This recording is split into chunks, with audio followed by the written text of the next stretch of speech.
Welcome, my code aficionados, to Conquering the JavaScript Interview!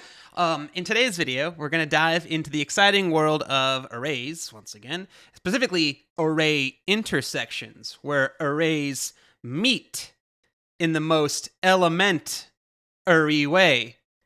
Boo, terrible pun. Okay, well, we're going to explore two specific methods to find common elements and their real-world applications. We're going to talk about how to approach this with a modern feel using my favorite hack when it comes to arrays and unique elements, which is the set object in JavaScript, and the more browser-compatible and more, I guess, interview-friendly version of the hashmap technique. We've covered them before. At the end of the day, a hashmap, we're going to be using a simple JavaScript object to basically track unique elements we've seen across the arrays, and we're going to cover all our bases to help you become the ultimate JavaScript interview master, y'all. All right, so the analogy for this week's algorithm video, whatever this week happens to be. Again, I record these ahead of time, so I have no idea what week I'm actually going to release these on. I'm far too chaotic to have a planned out schedule of anything. But for today's algorithm, intersection, write a function that takes two arrays of numbers as arguments, R1, R2, first array, second array, whatever you want to call them, and it should return an array of the elements that intersect between the two inputs, i.e., all the shared elements between the two input arrays, right? So it should return an array of all elements that are shared, and that it should not include a bunch of duplicates, for example. We're going to take a look at our first input here of first array being 2, 2, 4, 1, the second array being 1, 2, 0, 2. So clearly they share 1 and 2 as their shared elements, and that's what our array over here should return, right? And not the number of times they share 2 or the number of times they share 1, simply the numbers they share together, again, aka their intersect of values. For our second input, a bit more complex to read out loud here, we have 5, 7, 9, 11, 7, 3, 5, 7, 13, 9. I definitely see a 5, a 7, and a 9 in both of them, which means this will be our output. And we should also account for our edge cases to make sure it doesn't accidentally claim there are some intersections of values, should there not actually be any. And I do actually have some tests for this week written to output into our console log. And so eventually y'all can also practice this when I make this into a GitHub repository. Righto, so like I said, we're going to have two implementations. The first one is what I would probably throw out in an interview and discuss it, and maybe even the second one I would also throw out in an interview afterwards as a additional talking point in terms of time and space complexity and readability and all that kind of fun stuff. Again, when you can begin not just solving the problem you have at hand, but also bringing up further concerns about maintainability, readability, cross-browser compatibility, it sets you apart from the person that just answers the question to the best of their ability and folds their arms and calls it a day. I'm trying to shape and mold y'all to be better than that. So, as always, analogy, I think I mentioned that earlier and got totally sidetracked introducing the algorithm, but here's how we're going to think about this one today. Imagine we have two bags of shapes, like building blocks. I don't care what they are, they're just various shapes. The first bag, aka our first array, has a few shapes inside of it, and some of them are repeated, like we have two triangles, a square, and a circle. The second bag, our second array, has other shapes, like a circle, a triangle, a hexagon. I'm not even gonna try to make that with my hands, but a hexagon, which we all know is the bestagon, and another triangle, right? So we want to find out which shapes are common in both bags, aka our intersection. So what we're going to do is we're going to create a shape catalog. We're going to just keep a clipboard with paper on it that we're going to write out the shape we've seen. Now we record each unique shape we have seen, and what bags we've come across them in. This is going to act as our hash map, that JavaScript object I was talking about. Or, like I said, we're going to keep a record of each unique shape we've seen and the number of bags it's found in. That way we can find out what the intersection is. We're going to empty the first bag and spread its contents out on a table. And for each shape we're going to look at our clipboard, our shape catalog, to see if it's already there. If it's not, we're going to add the shape to the catalog with a count of 1, indicating that it's found in the first bag. If it's already there, we ignore it, and because we simply care about unique shapes, right? So once we record a triangle one time, we're not going to record it a second time. Now, we're going to empty the second bag of shapes on the table and spread it out. And then we're going to say, for each shape we find, we're going to check to see if it's in the catalog with a count of 1, indicating it's in the first bag. If it is, add the shape to our new intersection bag and update the count to 2 in the catalog, ensuring it won't be added again. That way, if the shape is not in the catalog or has a count different than 1, we ignore it. So that's the big takeaway here. When we're going through the second bag of shapes, anytime we see a match of a shape with a value of 1, we update it to 2 and add that to our intersection bag. Okay? If it's not there, we don't add it to the intersection bag, or if its value is anything other than 1, we don't add it to the intersection bag, because again, we haven't seen it before, or it's been counted already as a unique shape as an intersect, and it's been updated to 2, therefore we don't add it to our intersect again, because that would be a duplicate. After we've compared all the shapes on the second dumping of the bag contents, our intersect bag should have all the unique shapes that are common to both the bags, aka our intersection. So this is the process we're going to use, using that hash map. It's going to act as our shape catalog, and it shouldn't be too bad to figure out from there. So let's dive on in now that we have a mental image of what we're trying to accomplish here. As always, we're going to have an array, for this case, our output, and we're going to make sure that we're going to console log my lovely little output here, as well as return it. That way we can visualize our progress, if there needs to be any, as well as actually returning it to pass some tests here, right? Or to pass our algorithm if it's like on Leet Code or Hacker Rank or things like that. Always got to return a value, right? Almost always. That's an asterisk, because we've had some, like the pyramid, where we don't actually return values. Don't worry about that. Almost always return something and then erase it if not.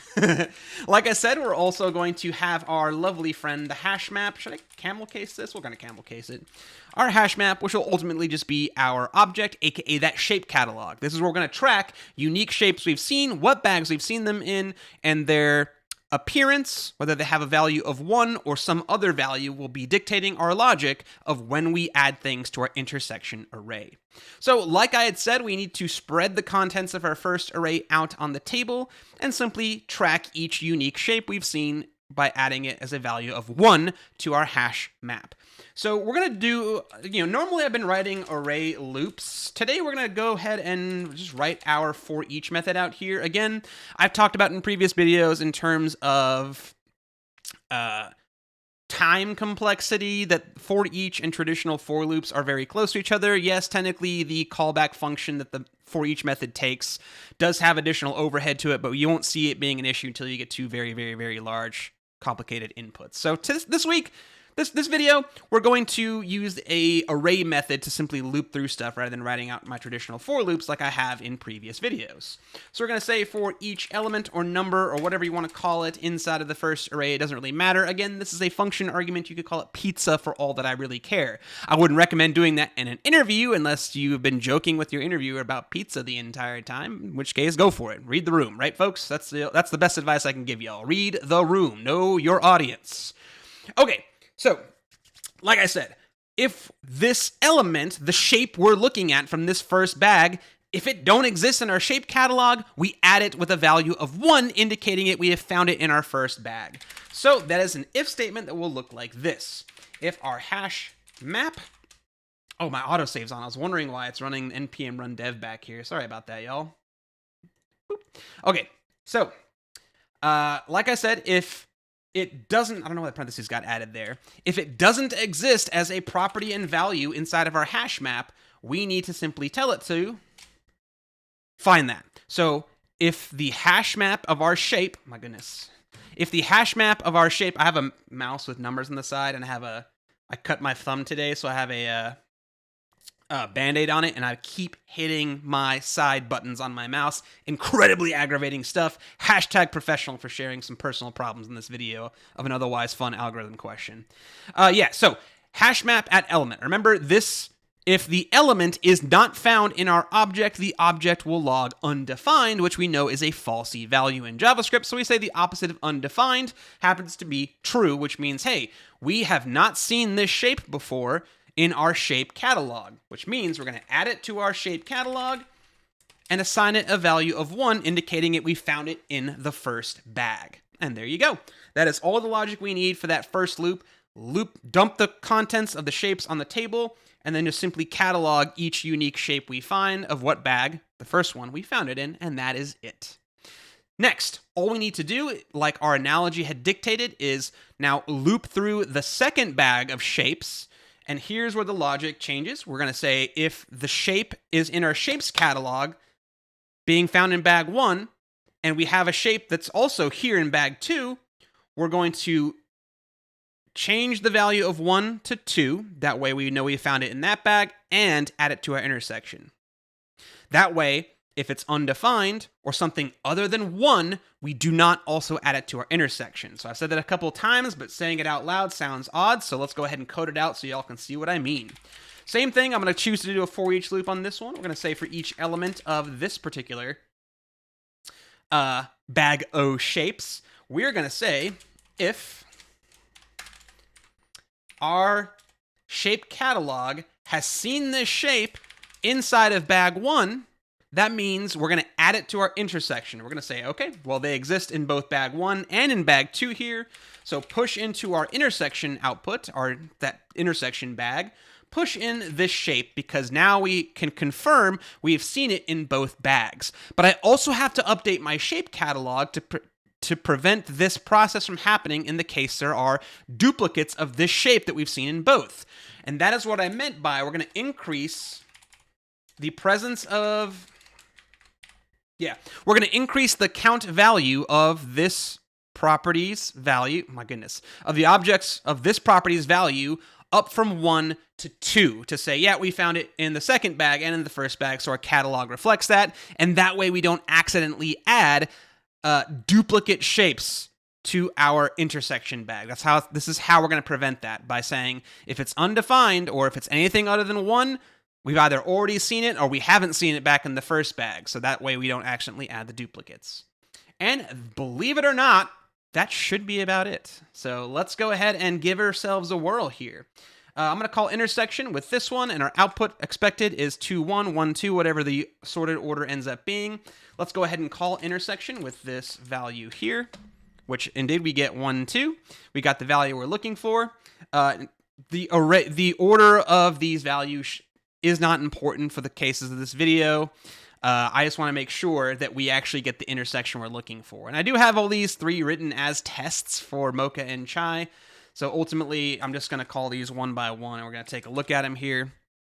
579 is our expected output. Looking good so far. Let's call it again with our lovely little third thing here. That should give us an empty output. Thank goodness that gave me the output I was looking for. If it gave me some false number in there, I would have been very sad.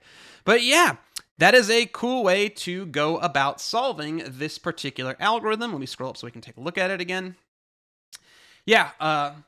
Loop through those bags of shapes, catalog what we've seen in the first bag, compare it, and then do the same thing for the second bag. If we saw a particular shape in the first bag, that means they are an intersected element, and then we increment where we found it by at least 1 to make sure we don't add duplicates down the line. And that is the general logic of how this solution works with a hash map, which I think is pretty dang cool. This is probably more akin to what I would code in an interview, or again, like at a whiteboard or in a notepad or in a take-home test. I'd add comments about this, but I'd also, like, if this is especially like a take-home, because I've had a couple of my students have those as of late, where they're given like a repository link and they have to like clone or fork it and solve, like debug some stuff or answer some questions and things like that. If I had the time, I would absolutely love to add alternate implementations and discuss their pros and cons to make myself seem like, again, I look towards a bigger picture and not just what's right in front of me, right? So with that, how about we code this a second way that is going to be very friendly for modern browsers, but not so much for old browsers. So this is a cross-compatibility con, in that this will work probably in every browser we can run JavaScript in. We can even convert these to old for loops in case they don't have array methods, no problem there. This next method will be for modern browsers, or if you have a polyfill of some kind, but it ends up being more readable and just as performant as this one. So we're going to call this the intersection hashmap as our function name, and I'm going to collapse that down so we can take a look at our new intersection function we're going to be calling here, right? we're going to be not calling, but rather coding here. I'm going to copy the arguments for sake of being consistent between these two solutions, and let's go. So in a lot of my previous array content, you've seen me talk about the lovely set object type here in JavaScript and how it relates to arrays, and that it is still an array of list of items, of elements that have index positions. However, unlike arrays, sets do not allow duplicates. So we're going to cheese this solution here. Again, this cheese has like a negative connotation to it. This is not cheesing it. This is still solving exactly what we need to solve, right? Const set2 is a new set from the second array. Now we have two sets that now have removed all duplicate elements. So we don't have to worry about saying, hey, have we seen this before in both the first and second bags? We don't care because all duplicates from each array have now been terminated. They have been removed. Now we need to generate a intersection set between the two arrays. So we're going to do that by iterating through the smaller one. We'll probably have to test these lengths or whatnot, but we're going to assume that the first one will be the smaller of the two arrays. We're going to loop through the smaller set, and we're going to check if that element exists in the other set. And remember, sets have a convenient method called the has method, so we can see if it exists in that set.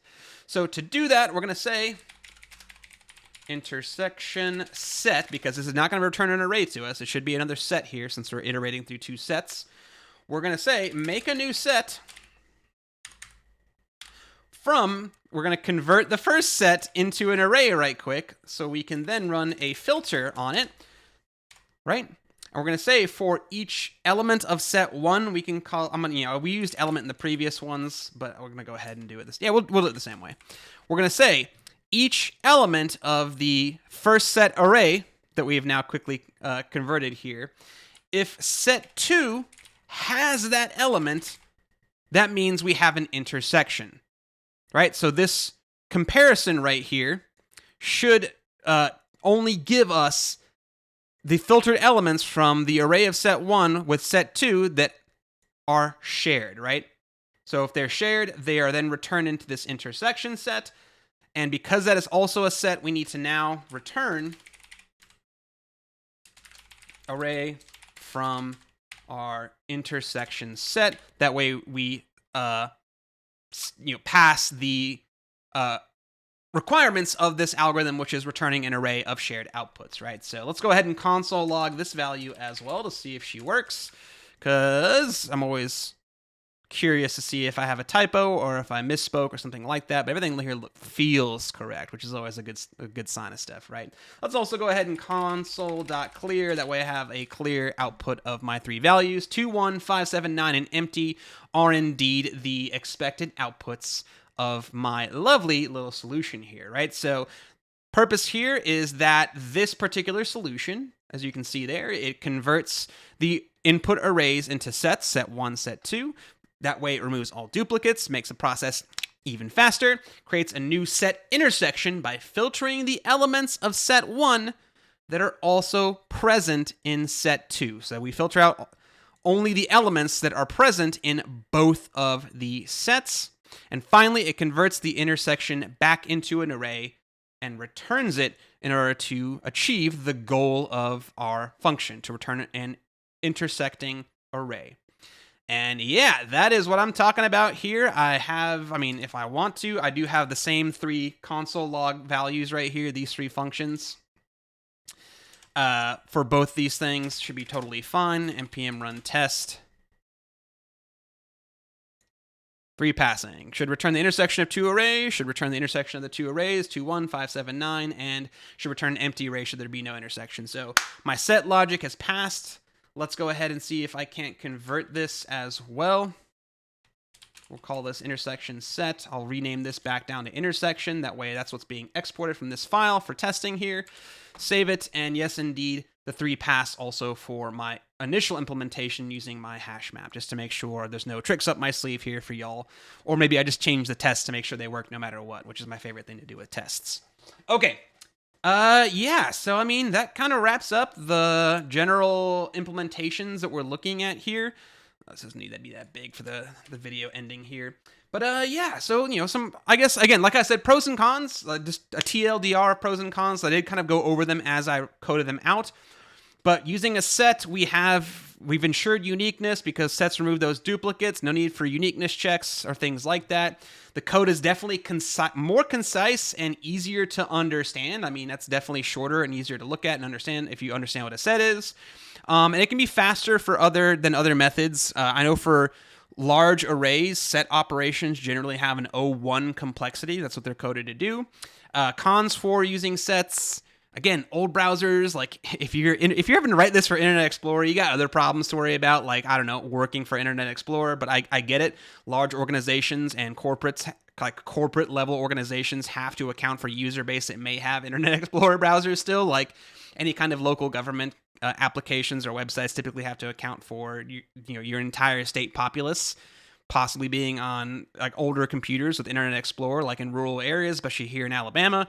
So, you're going to have polyfills if you want to be using this kind of logic.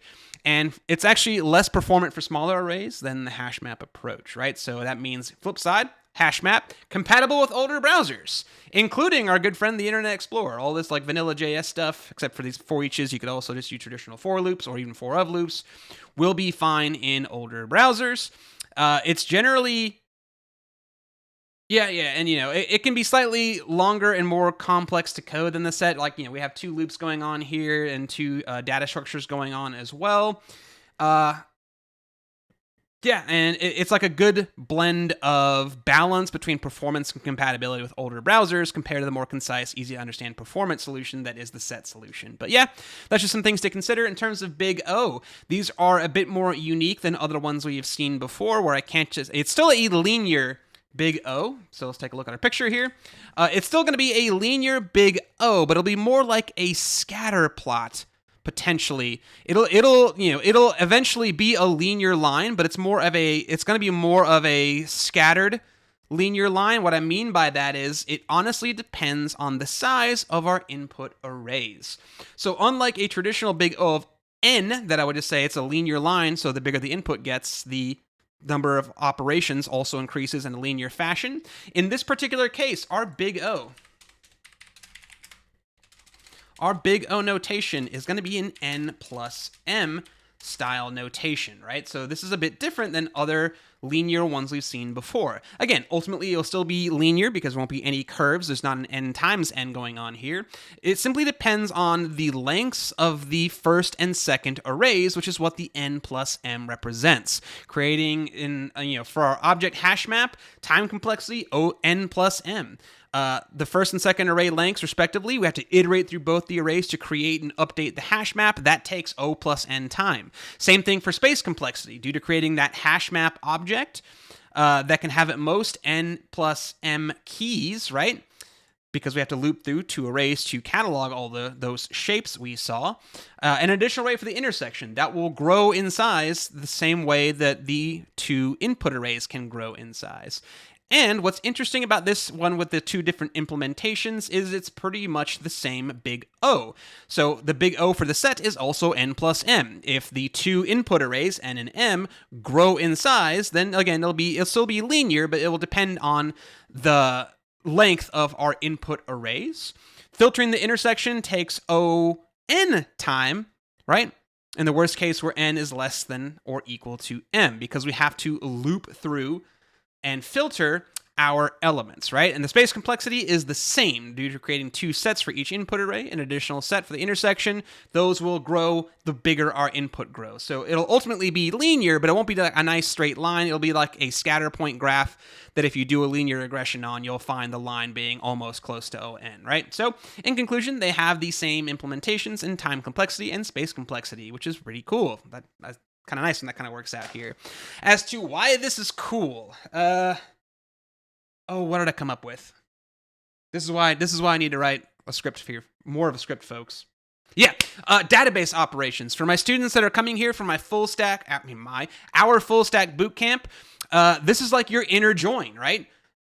Set intersection is analogous to the inner join operation of relational databases, like we learned MySQL here, right? Where we retrieve the records that have matching values in both tables. Inner join is also just the singular join keyword. You do that all the time in the blog and Chirper labs.